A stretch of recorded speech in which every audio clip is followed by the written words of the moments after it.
Assalamualaikum warahmatullahi wabarakatuh. Perkenalkan, nama saya Sri Wulandari dari PSBB 23A. Di sini saya akan menjelaskan tentang lipid pada makanan. Nah, topik pembahasan yang adalah mengidentifikasi daya larut lemak, mengidentifikasi kemampuan emulsi pada makanan, dan mengidentifikasi kemampuan penyambunan lemak pada makanan. Nah, sebelum masuk pada materi, kita harus tahu apa itu lipid. Nah, lipid ini didefinisikan sebagai senyawa organik yang terdapat dalam alam serta tak larut dalam air, tetapi larut dalam pelarut organik polar seperti suatu hidrokarbon atau diethyl ester. Sifat dari lipid antara lain mudah terlarut dalam pelarut non-polar seperti kloroform, karbon disulfida, dan lainnya. Karena semakin panjang rantai asam lemak, kelarutan dalam air akan berkurang. Selain itu, jika asam lemak terdapat dalam minyak memiliki berat molekul terendah, maka jumlah gliserinnya semakin banyak dan menyebabkan bilangan penyambunan meningkat, serta lipid dalam mengambil kerusakan ditandai dengan munculnya perubahan bau dan cita rasa yang disebabkan oleh pengaruh enzim, pengaruh mikroba, dan reaksi dioksidasi oleh oksigen udara. Lipid dibagi menjadi 3 golongan, yaitu lipid sederhana, lipid penyambunan, dan derivat lipid, menurut Fitriana dan Fitri 2019.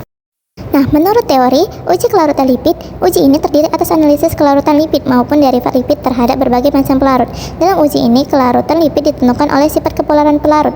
Apabila lipid dilarutkan oleh pelarut polar, maka hasilnya tersebut tidak akan larut.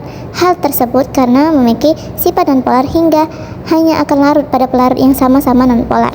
Hidrolisis dengan alkali disebut penyambunan karena salah satu hasilnya adalah garam asam lemak yang disebut sabun titik realis. Hidrolis berguna untuk menentukan bilangan penyambunan. Bilangan penyambunan adalah bilangan yang menyatakan jumlah massa gram KOH yang dibutuhkan untuk penyambunan 1 gram lemak dan minyak.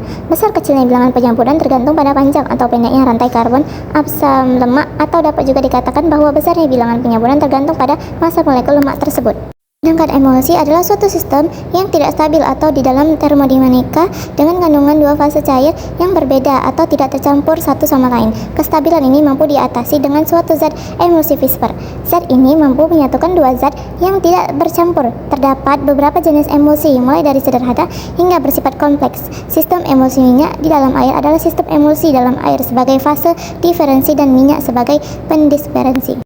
Nah, selanjutnya itu ada hasil praktikum.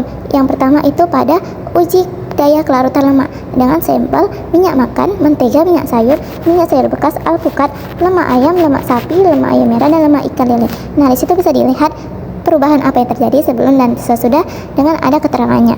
Selanjutnya itu ada uji penyambunan. Nah, dengan sampel yang sama bisa kita lihat perubahan yang terjadi setelah dideteksi NaOH dan KHOA, dan bisa dilihat keterangannya. Nah, pada uji emulsi dengan sampel yang sama, perubahan yang terjadi sebelum albumin Na2CO3 dan yang terlarut, ada yang terlarut, ada yang stabil, ada yang tidak stabil. Nah, pada ikan lele ini keterangannya itu terjadi perubahan karena albumin sebagai emulsi buffer yang membantu stabilisasi emulsi, sementara Na2CO3 mempengaruhi sifat fisikokimia lemak jenis lemaknya, yaitu lemak kompleks. Lele memiliki fosfolipida lipoprotein. Dan untuk keterangan selanjutnya bisa dibaca pada tabel ya.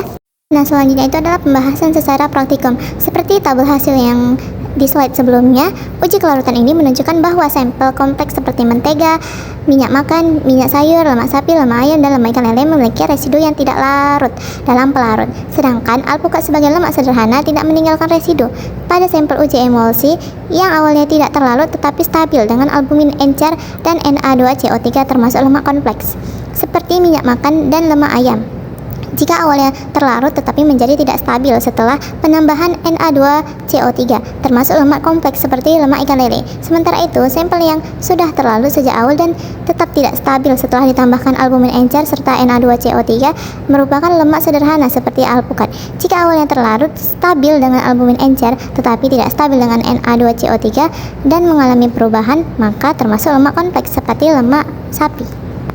Jadi pembahasan secara teori dan praktikum, yaitu uji kelarutan emulsi dan penyambunan menunjukkan hasil sesuai teori.